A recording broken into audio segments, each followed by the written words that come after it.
Welcome to the place where paths collide. Crossroad Conversations, let's take the ride. From shadows deep to the light we see. Stories of strength, the voices speak. What's up, Worcester? This is Jacqueline from Women Strong Recovery and Wellness Coaching, and this is Crossroad Conversations, and this is episode 8. And I'm really excited about this episode. As you always know, I'm excited about all my episodes. I really feel like these conversations and the people that I'm bringing on are so rich in the work they do and what they bring to the community. And so that's what this is really about, right? This is about what's happening in our community. Where are the resources? How are people accessing it? And then what does that look like as you journey on in your own mental health journey or substance use journey? Whatever that looks like, I want you to be able to find it in these episodes, right? So stay tuned. This whole month, we have highlighted Men's Mental Health Awareness Month, and that is in June. And so for the entire month of June, you'll see every single episode is tailored for men's mental health awareness and for resource and relatability and, you know, a way to really shine a light on such a, you know, topic that isn't highlighted as much. So I'm going to welcome our guest. Hi, Edwin. Hi. How are Hi, you? Jackie. I'm okay. Thank you for coming. So just let us know your name and what you do, and then we'll get into it, like why you're here in our conversation. Okay, so my name is Edwin Suarez. I am a certified addictions recovery coach, a certified peer specialist, and a recovery coach professional facilitator. I work for a few organizations in the state. I facilitate the trainings that recovery coaches needed as far as state certification for one organization. Another organization, I do homeless outreach for PATH, which is Project Assistance for Transitional Housing. And then now I am a regional coordinator for the Education Collaborative as far as the Recovery Exchange, which I will go into Central Mass recovery centers and facilitate skill building for recovery coaches in the area. That's like a really rich, and if people don't know what recovery coaching is and what that looks like, then we'll get into that more.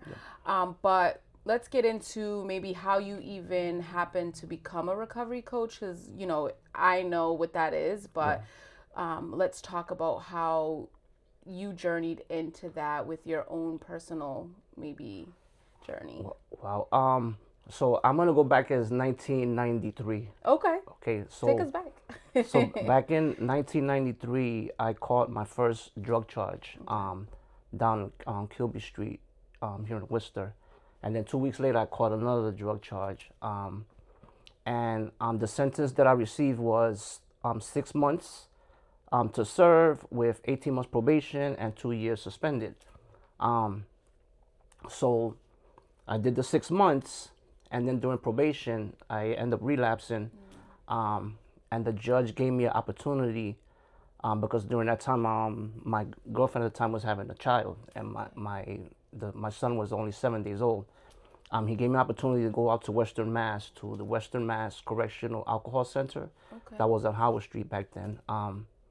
And so I ended up there, and I did well in the program. I was only 20 years old. Okay. I did well in the program. I became resident of the month. Then once, I knocked off like probably a year of my sentence, a little bit more. I got that opportunity. It was pretty difficult because, being a young man that was gang affiliated at the time, and being in a pod, or they call it the mods back then. It was all, gang brothers in a sense, and being there, and I knew that I couldn't get into any trouble in order to be able to go through the program, because just one ticket and I would have had to do all that time. So I got transferred out of that block, and I was able to get to that point, and there I learned a lot about my recovery in a sense. But once the program was over, I came back here, and there was no support. There was just an IOP that I would have to go to, but I didn't have any support. So I fell back into those behaviors. And then years later, I caught more charges. After you do time a lot of times they just give it to you automatically, and it says, you either plea out or get found guilty, but they don't offer you any probation or anything like that as far as drug charges. So every time after that, it was just time. I didn't have anything. So I came out. I went to prison 3 more other times, and I got sentenced to 3 years in 2008. I went upstate, and I came out at the end of 2010, and I didn't want to touch drugs anymore. And it's crazy because when I was behind the wall, I always did the right thing, didn't get into any trouble.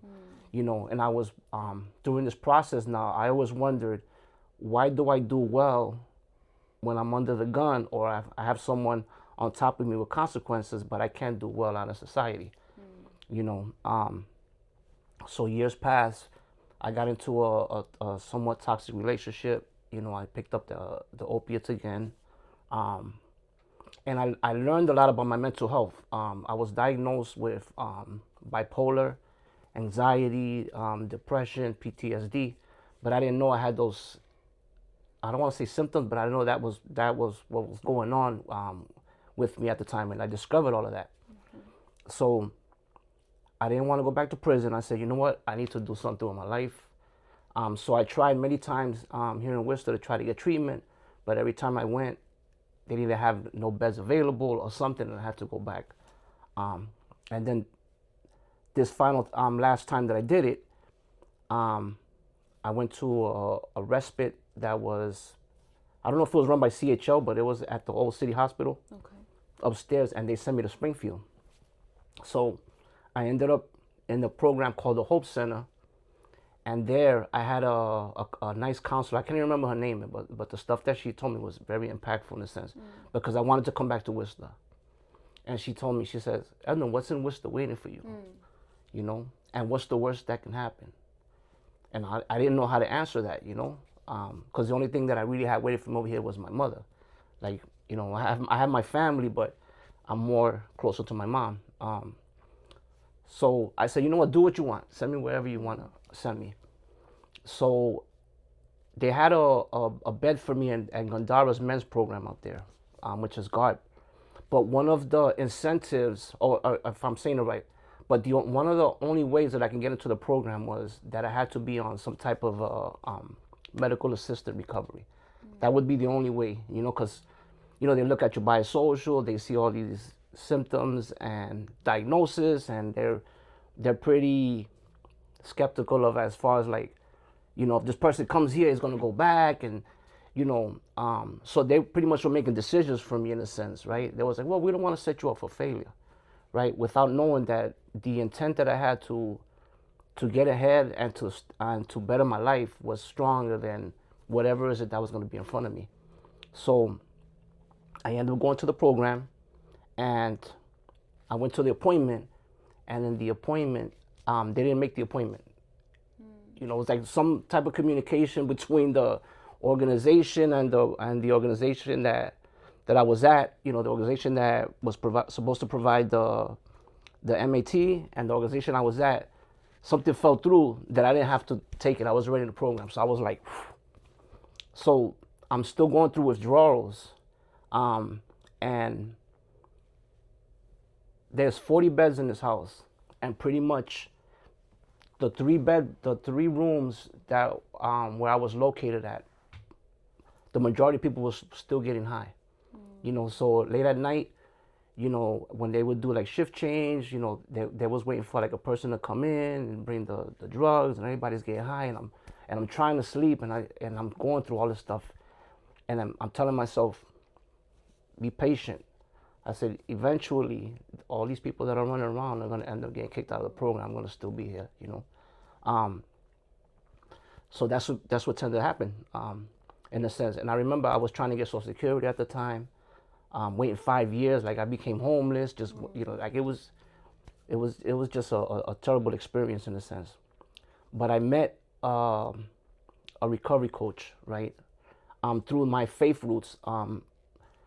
Because I saw a particular Bible, and I asked who laid this Bible here, because I know that the faith that I believe in, they laid Bibles and some pamphlets and stuff, and they was like, yes, It's Alex Fidalgo, and I was like, I would like to meet him because I want to go back into my faithful roots. And I started talking to him, and he was like, yeah, I'm a recovery coach. You want me to be a recovery coach? I was like, yeah, that'd be awesome. So he took me under his wing.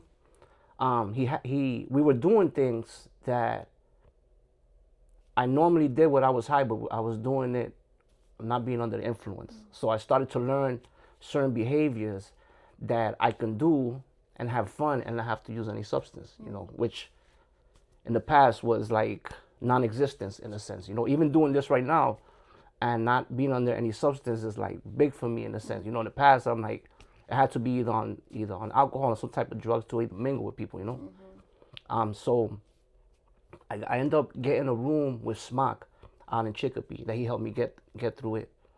And there's an organization that I work for now that was doing their first recovery coach academy. And my coach talked to me about it. He said, hey, do you want to work in this warehouse all your life? Or do you want to make something out of your lived experience and help others? So I was like, you know what? Let me just try, see what it's all about.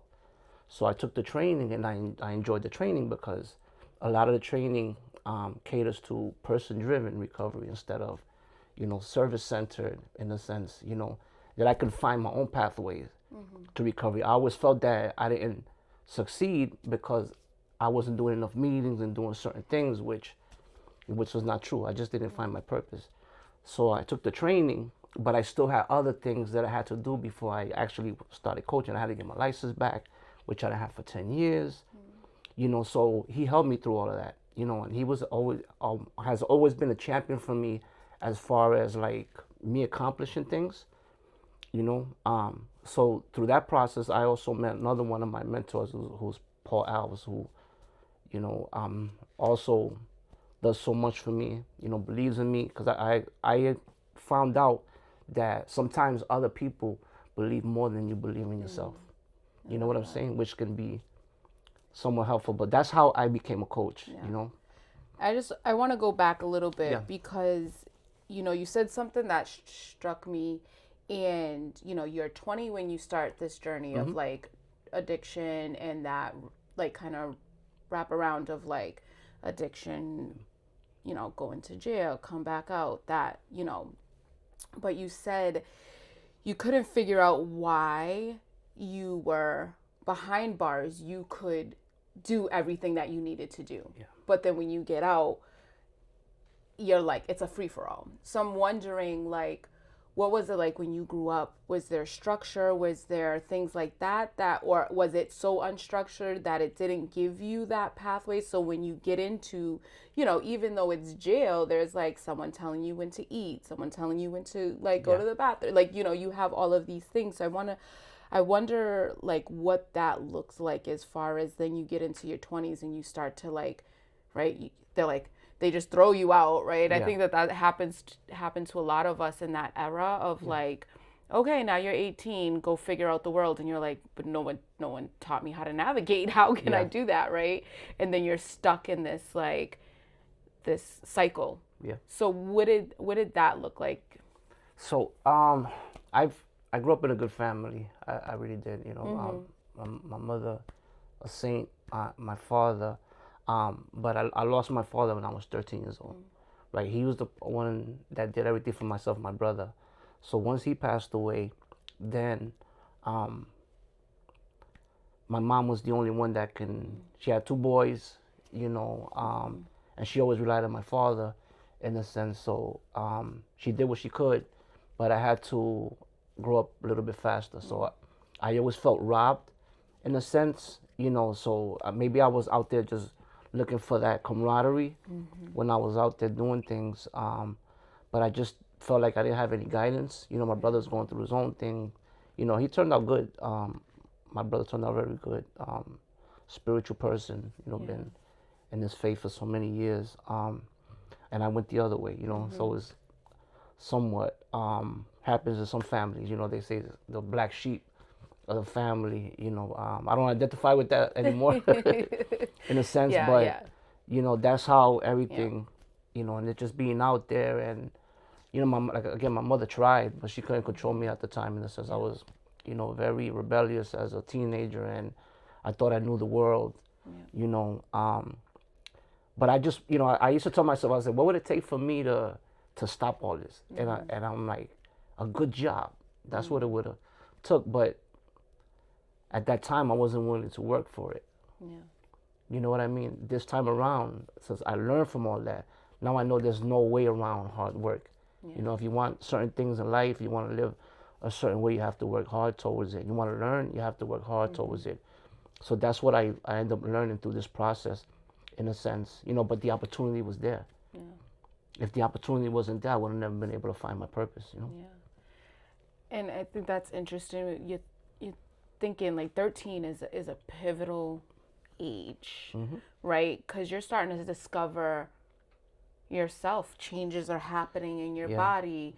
Mentally, things are happening. You're going into other, you know, a grade where like you're with more, you know, different social, economic, you start to realize those things, right? Like you're like, oh, this person has this or that, you know. And I always remember, like, for me, you know, I had a younger brother, so I always was like the caretaker of him, right? And like making sure like, oh, we could, like, I always made sure I had a job to make sure that we had like good sneakers. And because I remember being younger and like not having those things. So I think 13 is such a pivotal age, and to have something like that happen has to shift, right? Like the way you start to approach and see the world, right? So I wonder if there was, you know, and then I'm sure obviously your mother's whole world, right, shifts and crashes, and you have to figure out how to provide now as a single parent. So I wonder, you know, as you get into high school, and we talked a little bit this on the last episode, just resource and like people noticing, because I think that maybe now we have a little more wider lens on how to get kids like that are with grief or suffering in the home, like with more resource and stuff like that. But did you notice, was there anything like that for you? Were you able to talk about it? Were you able to experience like some type of, you know, service at all? When I was in high school, you know, I like missed a lot of days, right? But I had met a teacher. Her name was Miss Erisy, a beautiful spirit. So she challenged me in a sense. You know, I remember her telling me that, you think you can make the honor roll? That's what she told me, and I was like, yeah, because I've always had good grades. I just my grades kind of just went downhill once I came out here. You know, I grew up in New York. School system was pretty different out there. The environment, you know, you didn't really want to be doing anything like out there. But I made the honor roll. I still have the newspaper somewhere in my mother's house, in the sense. So I proved 90s all across. I just put the effort in there. Yeah. You know, but then I think I just put too much on myself, because, you know, they see the old grades and like, this guy's pretty smart. He could probably do much. And then I got into like a program that it didn't stimulate me in a sense. So I ended up just like stopped going to school again. And then when I had got arrested, I had an opportunity to just get my GED. I wanted to do that for my mom in a sense, because she was always on me. My brother had graduated, and she was like, just finish school, you know. So I scored pretty high on it. I got my GED at 94. I scored pretty high on it. So I got that out the way, in a sense. And I got, it's crazy because it was a program from Worcester Community Action Council. And I got the Great Expectations Award taking that. You know, so other people always believed more in me than I believed in myself. You know, again, I just never put the effort. You know, but now at this age, I kind of look back. I'm like, I think how I feel, how this all makes sense is that I had to go through all of this. You know, in order for me to be able to do what I do today, I had to go through all of that. Yeah, and I definitely think there's, they have, there's studies done, obviously, that, like, even if you experience the trauma and you go through all of this, if there's those key people in your life that can, give back to you, even if you don't obviously recognize it in real time, right? Yeah. But I know for me, I had a lot of traumatic things happen and growing up and moving and this and drugs and all of that. But I have the ninth grade teacher, Mrs. Nelson, that really believed in me. And like, she gave me, when I was moving from, I was like in Brockton to Taunton, she was one of those teachers I was like, could see through, because she's like, you're not a bad kid. You're just a kid that's in pain. And so what that translates to is you're going to do anything for the attention, right? Yeah. So, and then how you get mentored in that, or who you follow for that, determines how it's shaped, right? So I think, and then I can look back now and be like, you know what? I probably could have gotten worse things if I didn't have, that book she gave me, The Concrete Rose, or the rose grows out of concrete, whatever it is. But, like, so there are those people that are placed to like, then I think, so you can look back and be like, okay, it gives you that like hope and like that little like glimpse of like what it is to have people believe in you. Yeah. So it sounds like you had those in your life. And then you traveled, you're going on to this being 20 and, your first drug charge. How did you find that like you could use drugs, or that like, how did you fall into that? Because I feel like it took its steps gradually. Yeah. The drugs, because I started with marijuana, then alcohol, then I tried cocaine, then I started putting the cocaine in the weed, then changed that to crack, and once I started putting the crack in the weed, that's when everything pretty much went downhill. I lost a lot of weight. Then I started selling the drug in order to maintain the habit, in a sense, and then when I came out, I started touching the opiates, and then that's when things got a lot worse, in a sense, and I started dealing with the bigger time.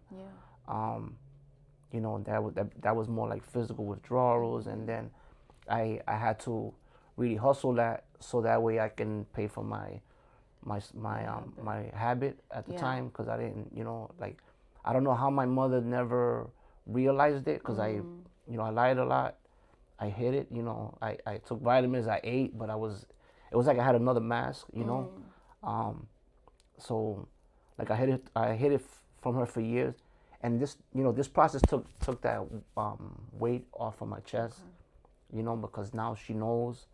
Now she sleeps, because she knows I'm not going to be out there, nothing's going to happen to me, in a sense, as far as like getting into fights, or, or having an overdose or anything. So I'm happy that things are the way they are now, in the sense that I still have her around, because a lot of people aren't fortunate enough to be able to take that step while their parents are still alive, So I'm grateful that I had that opportunity, in a sense, I think that was important, because like 20 is young to like, and it's not just you were actually going in because, from what I understand from what you said, is like because of your own habit, not just like maybe selling, right? Like, because that may be like you're already entrenched in the cycle of the addiction, right? And so, I mean, I think for me, I'm like thinking about, I started drinking young, right? And smoking young, 12 years old.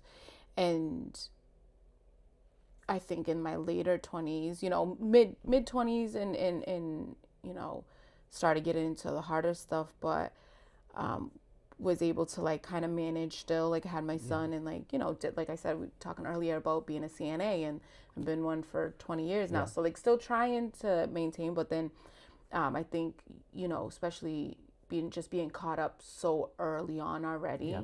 And how do you break that cycle of, continuing, right? Because you mentioned also like, you went in the first time, you get treatment, but then after it sounds like, and correct me if I'm wrong, but then after it sounds like they're like not even gonna offer that as a option. They're just gonna, it's just gonna be in the system cycling through.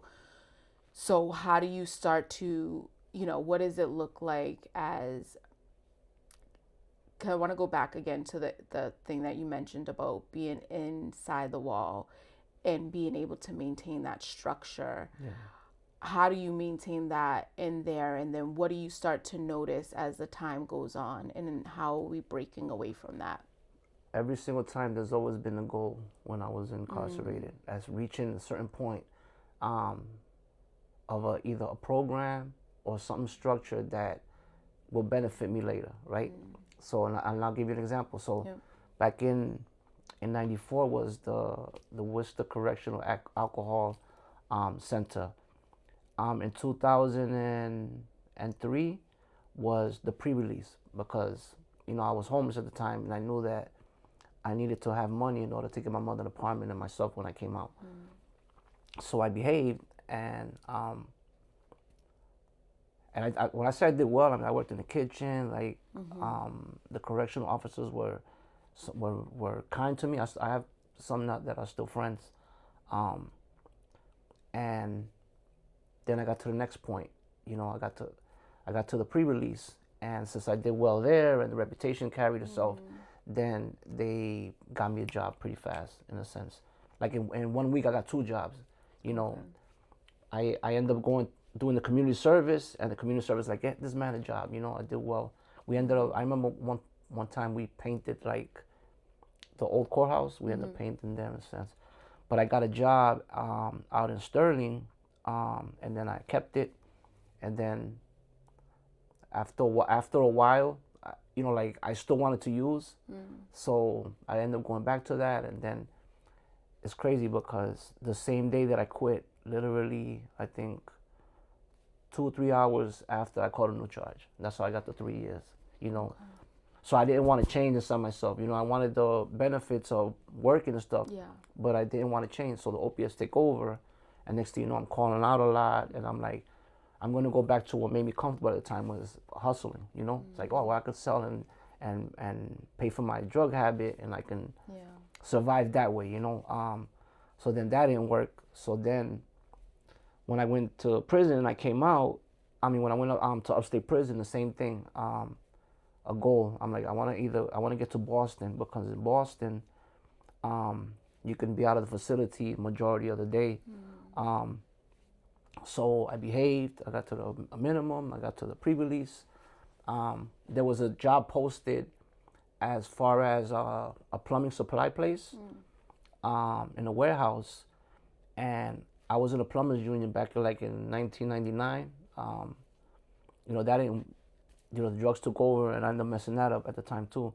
But I had that experience, and then the prior job I had in Sterling, I worked on a UPS computer terminal, like shipping and receiving. So I had that knowledge. Okay. So the position was a plumbing supply place on a UPS terminal. So I saw people applying, and back in 1994, I took through the WCAC. I don't know how to do resumes. I don't know how to do cover letters. So when I heard about the job, I asked the correctional officers there. I said, "Do you guys have any computers?" Or they had a typewriter, So I was like, "It works, yeah." So they had paper, so I just typed it up and I sent the resume and the cover letter to the place, and they gave me a job. It was called Watertown Supply. But one thing that I was uncomfortable with in that process was the place called for me, and the facility sent 4 other people. They didn't send me, right? So when I called the lady, she was like, "I called for you, and they sent 4 other people." So when I asked the correctional officers that, they said, one of them said, "Who do I think I am having people call here for me?" In a sense. But she didn't want to hire anybody until she, until she talked to me. And then once they sent me right away, and she hired me on the spot. The question she asked was like, "You got any questions?" I was like, she was like when you gonna start? So I was kind of like surprised with it. But that was a bad experience in a sense, but that kind of helps me in what I do today as far as advocating. Okay. In a sense. So that's what today I take a lot of those traumatic events that happened to me in the past, those bad experiences as for learning parts, so that now that I'm in a position I am now in advocating for people, then if I see things that I don't like as far as things like that, because a lot of us are a product of our environment. Okay. So like you said, with the trauma, broken families and certain things that happen in people's lives that got them to where they're at. A lot of it isn't their fault. It's just the environment they're in. So I take all those bad experiences, and today I try to use them to be able to make change in the system, or however I can utilize my voice and my experience to make change.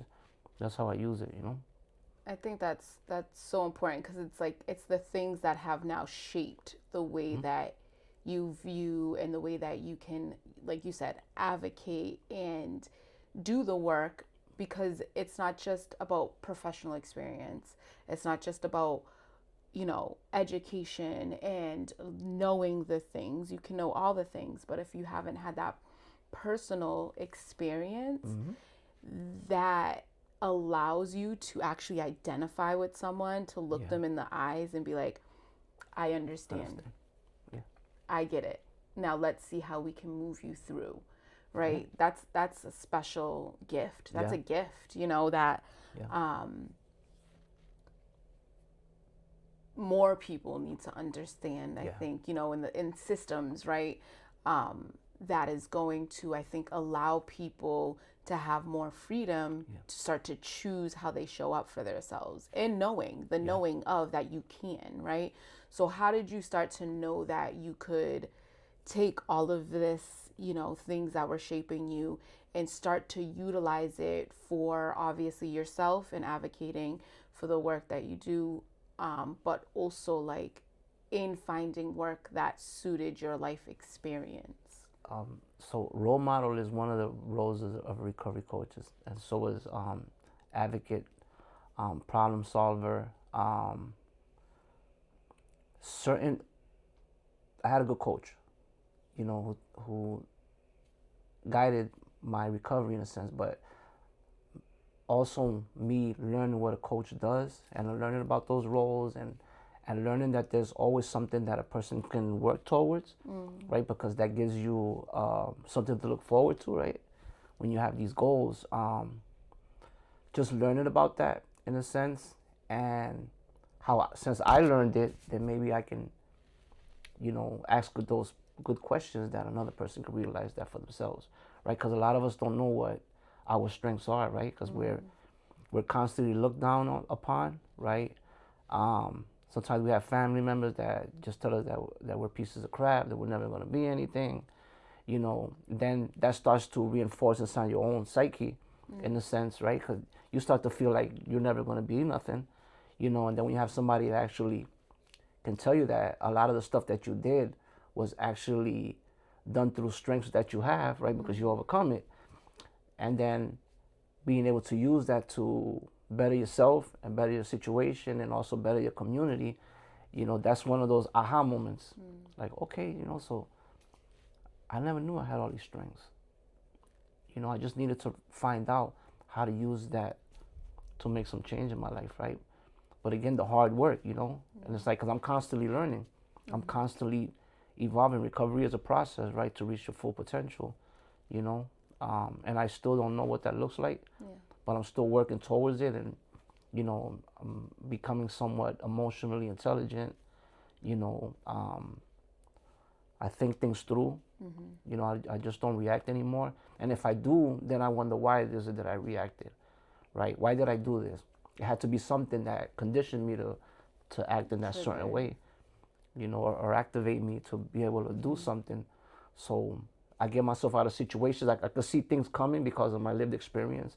If I know it's going to lead to something that's going to be, I'm going to feel uncomfortable with, depending on it, because sometimes for me, being uncomfortable also means that I'm growing, But when I say uncomfortable, In this case, I'm talking about uncomfortable that'll get me into some trouble, you know? Yeah. So I'm like, let me get myself out of here, you know, because I don't want to, I have too much to lose nowadays, you know, but I had to figure that out, you know? And I had to have the guidance to allow me, you know, because you can only learn certain things from certain people, but a lot of it is self-taught, right? Yeah. Yeah, you have to be able to then take the information, Yeah. figure out how it fits in your life, and then be able to move forward in obtaining the information, keeping it, and then noticing how it reflects in that. Yeah.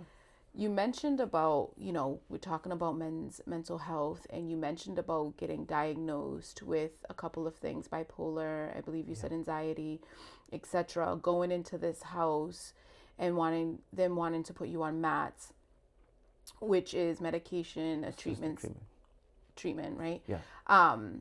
And that consists of Suboxone, Methadone, Vivitrol, there's a lot of various things. Yeah. And so I think that that's important to know that is okay. Yeah. But was that your journey? How did you start to approach your mental health and the diagnosis? And what did that start to look like for you? So I was on methadone 7 years. I was on Suboxone for like 2 years. And that didn't work for me. Yeah. In a sense, I can never give them a urinalysis that didn't have something in it. Okay. You know, it took a lot of suffering to get off everything, get to that certain point. But there was a time that I was on like 7 different medications for my mental health, you know. Okay. And I just never felt, I don't want to say normal. It was like, I didn't have any emotions. I was just like flat in a sense, you know, and through this process, I have a DCM-5 book, you know, I just like going in there, reading and understanding of like my diagnosis and, you know, certain things that occur with that. So I recognize it. So now I know that I have to do certain things, you know. If I find myself being upset over nothing at all, you know, I know that's my emotions or something that I'm dealing with in a sense. So I have to like take a step back, or, you know, I've changed. It's crazy because I've been in situations or had experience that I wake up on the wrong side of the bed and I'm in the car and I'm like just in there and I'm driving to work and I'm cursing. You know, you're not going to hear me cursing now, but, you know, I'm just having I'm having a bad morning, right? Yeah, it's in your head. It's in my head. So what I do is at least a block before I get to the office, I leave it there. I'm like, take a deep breath. I'm like, there's no reason for me to be upset. Yeah. No reason for me to be depressed. You know, so by the time I get in there, it's like I was able to change that, you know, and I've seen, I don't want to say I mastered it, but I recognize the symptoms. Okay. So I'm okay today with that. I don't feel like I need any medication to get me to that certain point. I just don't want to be flat. Yeah. You know what I mean? I think as for me, like we have to experience this emotions sometimes. Yeah. You know, it could be some emotions are healthy. You know, sometimes you need a good cry. You know, you need to go watch a sad movie to get a couple of tears out, to get all that. You know, and also, you know, when things are built in, you know, they boil over in other places. You know, so I've been okay with that. You know what I mean? Like, I've learned about it. You know, I share it with others in a sense. You know, I'm not saying that everybody else can do it. You know, but I'm saying that I can. You know, those 7 medications. That's a lot. Yeah. All those side effects. Yeah. Yeah. Did you use a psychiatrist and mental health professionals to help you get off and learn how to start to go through coping, you know, skills? Because I think it's important. You know, my mom has been on here and she's in recovery, and so we talk a lot. She has diagnosis that I don't actually suffer from, right? Like I don't have necessarily the bipolar, like some diagnosis that she has. So it's been interesting once she found the right psychiatrist and someone to really just see her and what she was personally experiencing, not just what maybe the the definition is. And Yeah. because we know, just like with recovery coaching and your recovery journey, one shoe doesn't fit all, right? And I noticed, you know, she's been able to stay on specific medications that has helped her stay focused, and she's been able to get off some. But it's so important to have that relationship and not to just do it yourself. Like, because I think that I also know people that have suffered from taking medications, feeling great because it's working, it's doing its job, thinking that, okay, now I can just get off, and then they've died, right? So it's such a balance, and it's so real, mental health and the effects and what that looks like, right? Your perceived perception of what's happening in that moment. So how did you journey through saying, okay, this is not working, I need something different?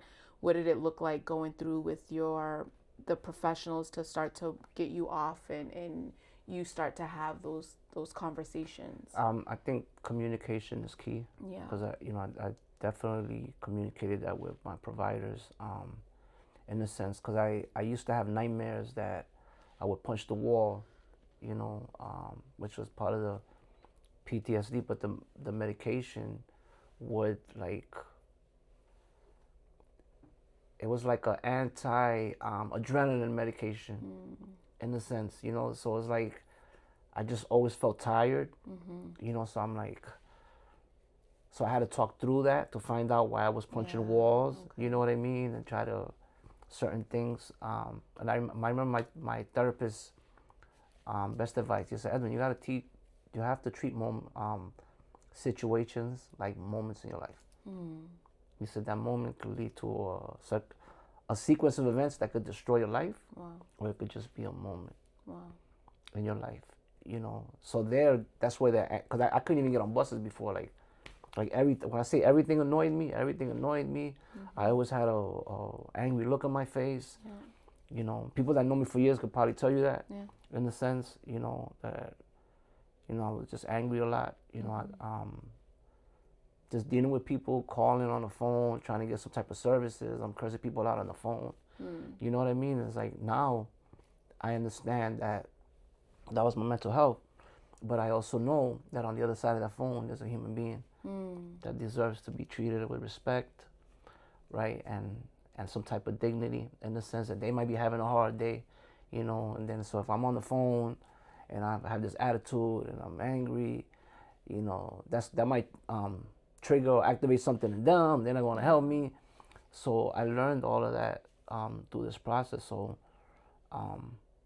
which is kind of a superpower for me now, because now I get things done because I know how to be able to talk to someone that will be, not only will they help me, but they'll be happy that they helped me, right? Because of the way that I treated them, in a sense, you know. So, but that's how I was able to get off my medications, and just talking it through. You know, I hurt my knee. I remember, and in a warehouse job that I had, that my knee blew up.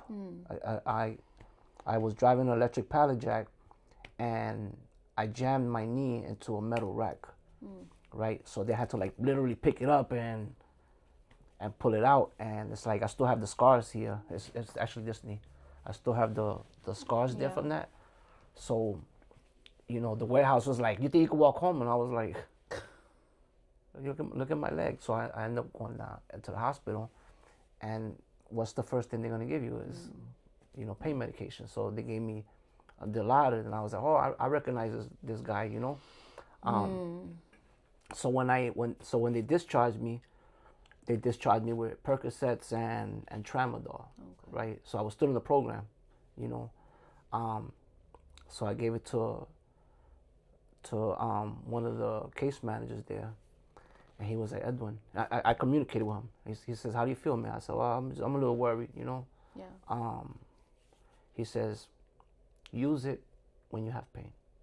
He said, don't use it because 4 hours passed, and that medication lasted me. It was supposed to be like a week. It lasted me over 2 weeks and a half, I think. You know, like splitting it when I had the pain. You know, and then I kept seeing the doctor, and I saw a specialist that said that I couldn't be out of work for a year and get workers' comp, because that's how bad my knee was, right? and I asked them if there any way that I can do light duty, because I didn't want to be in that room and have nothing to do, because I knew that in my recovery, it was kind of early to be out there with nothing to do, and in the a sense. isolation. So that helped too, but I was honest with myself.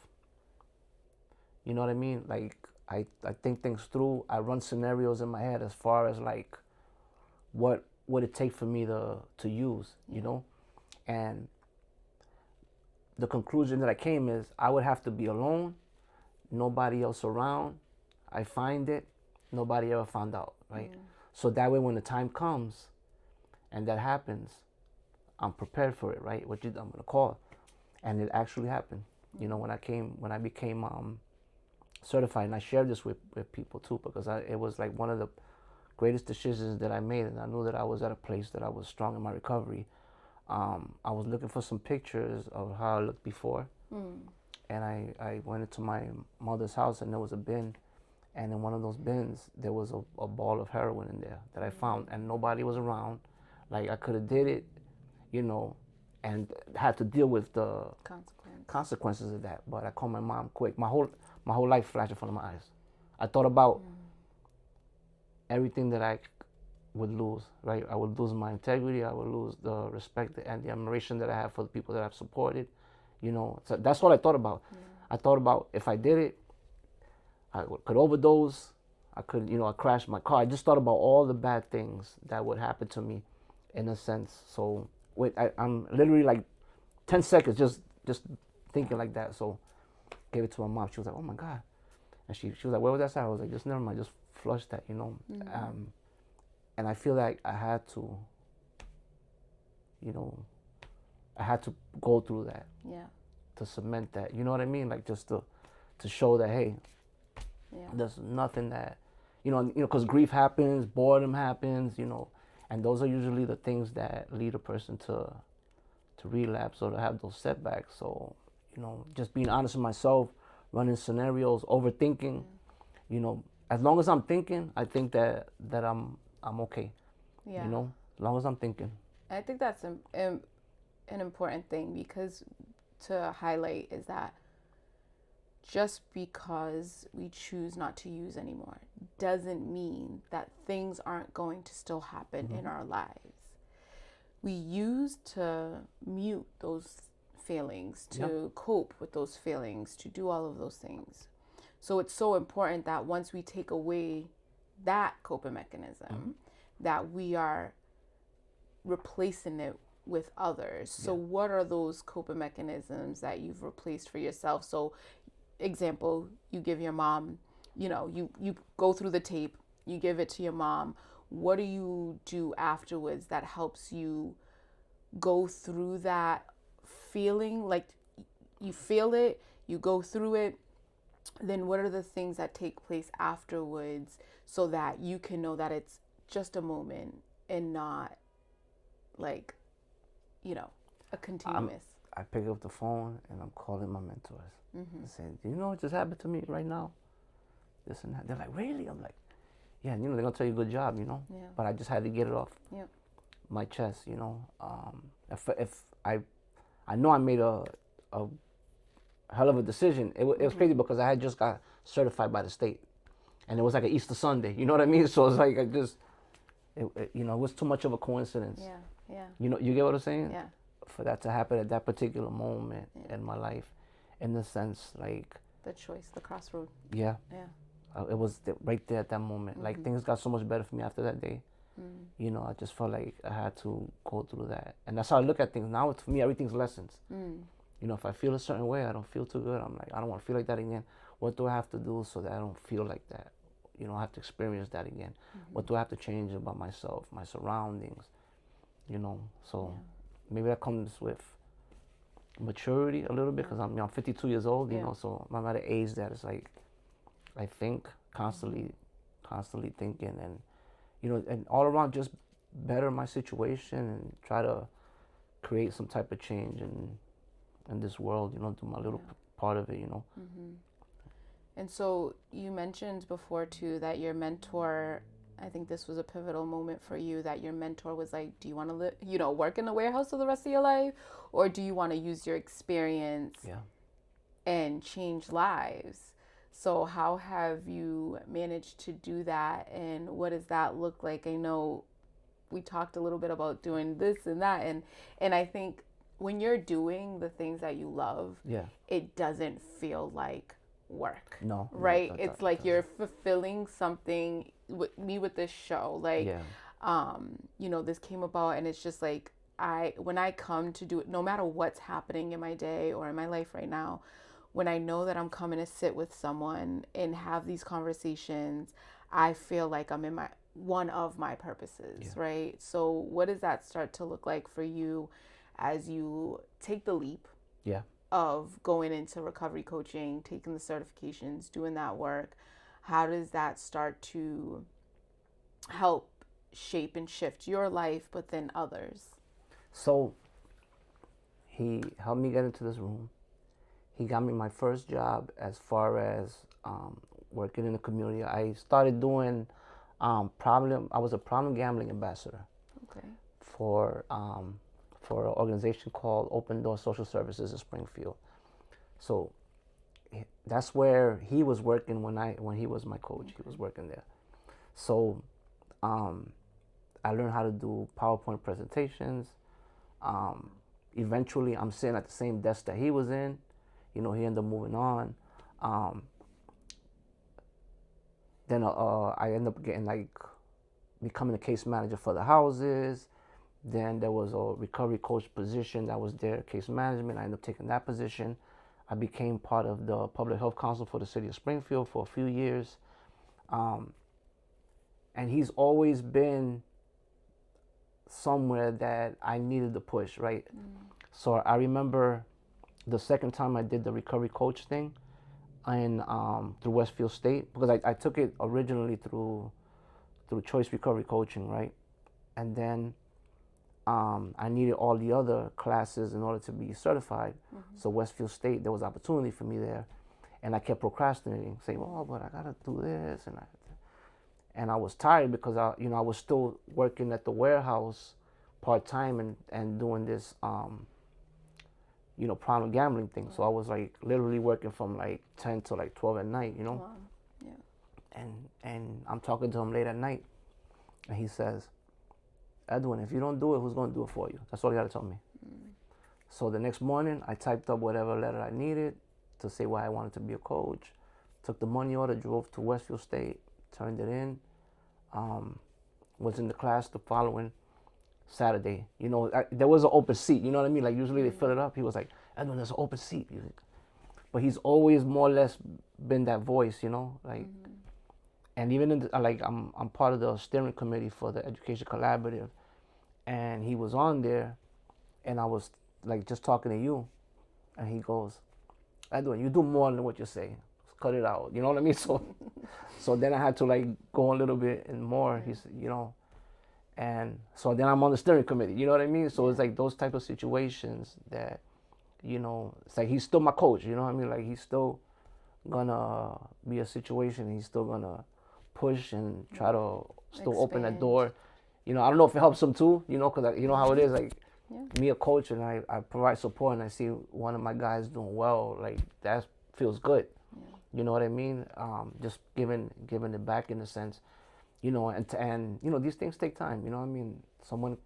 The other day I got a message of someone that I supported that's doing well, that he thanked me for like, all the talks we had before, and I was like, okay, so this is my purpose in a sense, but that's the type of mentors that I have, in a sense, that always like believe in me and able to say those type of words. So, but it's been a process. I started off, I took the recovery coach class. I became a problem gambling ambassador. The warehouse, I gave my 2 weeks notice to them a couple times. They didn't want to let me go, because I was a good work. I was like line leader for them, and I changed a lot of things while I was there. Then I got the houses.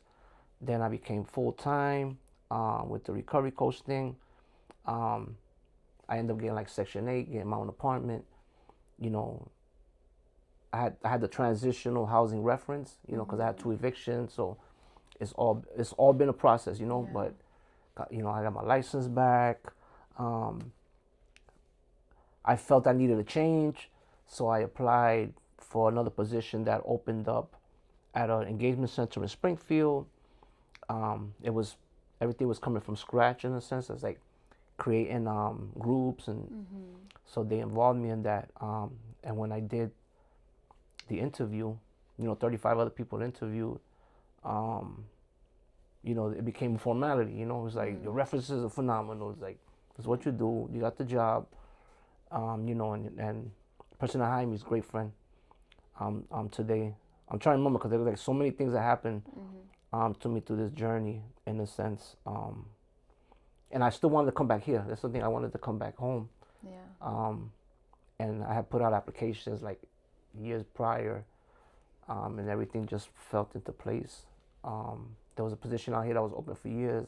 That's how I got over here, and I have a great relationship with all my bosses and stuff. You know, they value my lived experience, you know, which I think it's important, in the sense that I feel like I belong. You know, I love the recovery community because I feel like I belong. You know, and I think that a lot of times we search to find our place in life, right? You know, and I can go there, I can be myself and be accepted as, you know, as kooky as I can be. I'm still accepted there. But I worked on my credit, you know, like it's everything. I had to work on everything, in a sense. I remember that one of the times that I wanted to just expand, because I worked 5 minutes from work when I was in Springfield, right? I'm in this office. I'm working with people in recovery, but I'm also working with families, and I'm also working with the elderly. So I learned so much, which can be stressful, right? You know, not using my skills and working outside of my experiences, right? As far as like families and stuff. But I was able to, you know, have good relationships with the people that I work with, in a sense. But I felt that I needed a change. I felt stuck. I felt like I wasn't learning too much as far as recovery coaching. You know, I just had the basics. I was still facilitating a little bit, but I wasn't doing it on a continuous part. You know, I became a facilitator back in 2020. I was sponsored by the organization that I work for.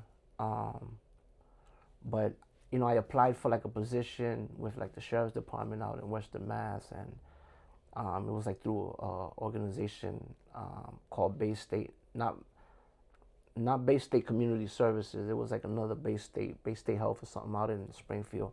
So I did part as far as the Bay State part, but when the sheriff's department came up, they were like, nope, he has a criminal record, right? So I was like, who better than to go in there and... Yeah. So I worked on my Corey. You know, like I learned from that. I'm like, I worked on my credit so I can move. I worked on my Corey, so that way when the opportunity presents itself, that won't stop me from getting into any place, you know? So I learned that process. So through this journey, I learned to be the client. I learned to be the recovery. I learned to be the support system. I learned to be the counselor. I learned to be the coach. Like I've learned so many roles throughout this process. You know, I learned about housing, like just so many things that I learned of that brought me to where I am today. Yeah. And has allowed me to use this knowledge to be in a space that I can educate others on the process, you know? Yeah. I think that's so important because, you know, I mean, someone's always messaging me on like, I need help with this, or someone needs this, or so. And I like pride myself on being able to know where the resource is. And if I can't find it, I'm going to find someone that can, because I didn't know, like for myself coming in, you know, 11 years ago, like I didn't know people were going to detox. I didn't know there was halfway houses. I didn't know there was these programs. And I really truly believe that once you know, once you can really believe that you can get out of the situation and you can live a better life, it's so important to show people that this is also for you, right? Like you also deserve a good life. You also deserve to know that you can get out of the grips of addiction, DMV, you know, domestic violence, like all of those things. You deserve to know that you could also pull yourself away from that life, because it does become a lifestyle, or it is a lifestyle. It's what you grew up in, it's what you know. And your lens is so closed in, right? Yeah. Because it's all you've been given. Yeah. And so when you are able to take that down and shift and expand, and you see that for yourself, you know, I think there's just such a like inner knowing that you know you can change. I'm telling you, there's things out there, there's ways. So what have you been able to do as far as showing that? And I think you said something about your coach being like, no, you do more. So do you still have a hard time kind of giving your own like pat on the back of like of showing like all that you do? Because I think people probably don't even know half the things I do still, but I'm like not very like, as I'm out there, but not as boastful, because you think like, oh, but I think it's important to be like getting your flowers, right? Like in time, the work that you've done is so important, and you are a wealth of knowledge and wisdom and resource and support. So do you still struggle a little bit with that? There was a time that I felt guilty for getting good things happen in my life because of the things that I've done. You know, having a helpless mentality, that things always happen to me, and try to overcome from that. You know, I do it for the right reasons. If the flowers come with it, then that's just bonus. You know what I mean? Like that's not the reason why I do it. But you know, I also learned that early in your recovery, it's helpful to get those pats on the back, right? Because that alone gives you the dopamine and the endorphins so high. You know what I mean? When they're telling you, but after a while, those praises stop. Now it's just you, right? So how do you feel that? And me, it's just by working towards something and overcoming. You know, because I would every time I did these accomplishments, I bought myself something. You know, or I did something in order to reward. You know. So, you know, like right now, what I'm looking towards, you know, when I talk to you about it, it's like the homeless commission. That's like something that I'm hoping that gets going, and that, you know, we start to make some changes in this community.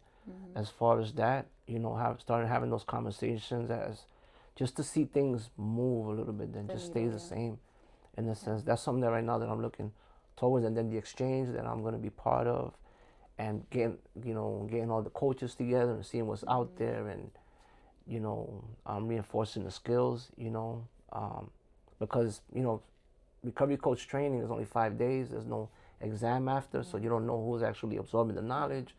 So this is an opportunity for people to be able to come back and you know, get to those roots, in a sense, and do the work as far as like, you know, the foundation of it, which is like the three-legged stool, which is like treating a person like a resource, active listening, managing your own stuff, and asking those good questions, you know, because you got to manage your own stuff.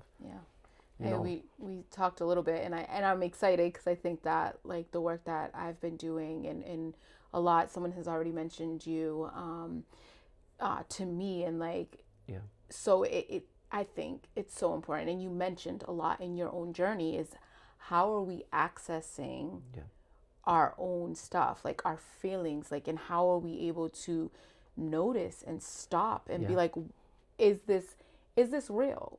Is this just a moment? Is this something that needs more attending to? Who do I call? Where do I go?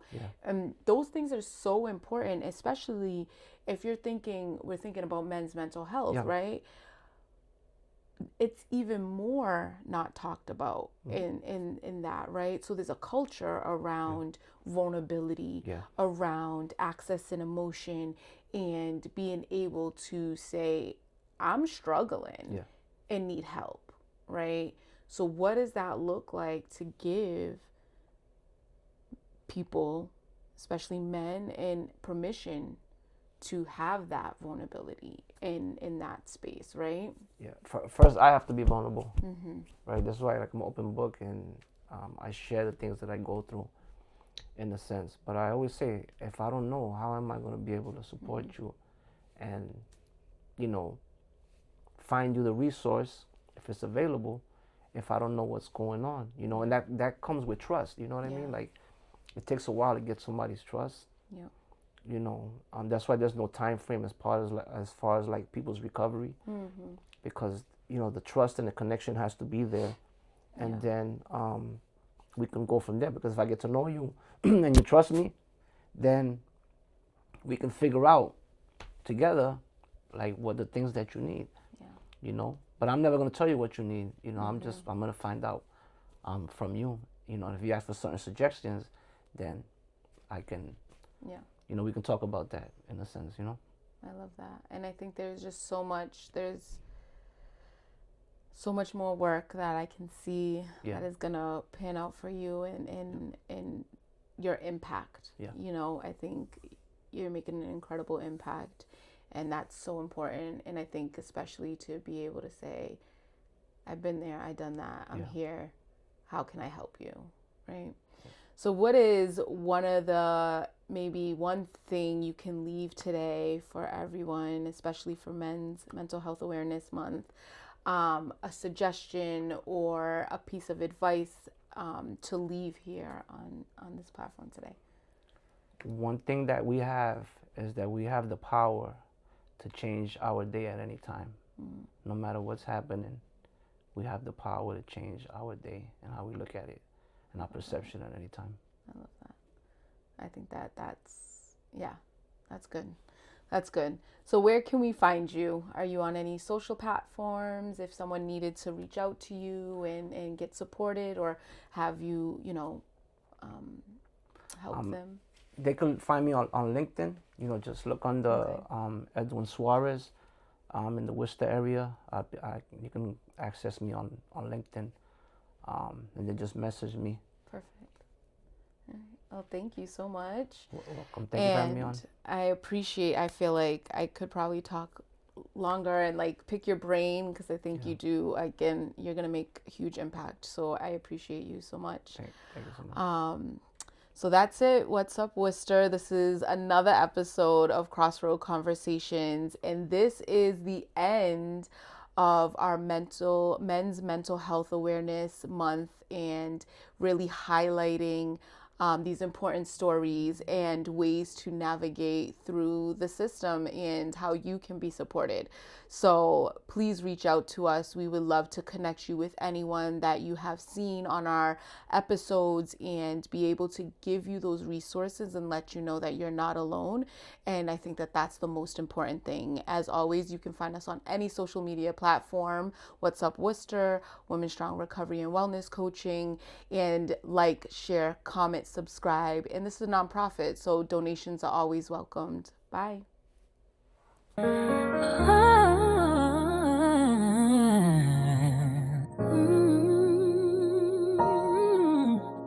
Welcome to the place where paths collide. Crossroad Conversations, let's take the ride. From shadows deep to the light we seek. Stories of strength, the voices speak.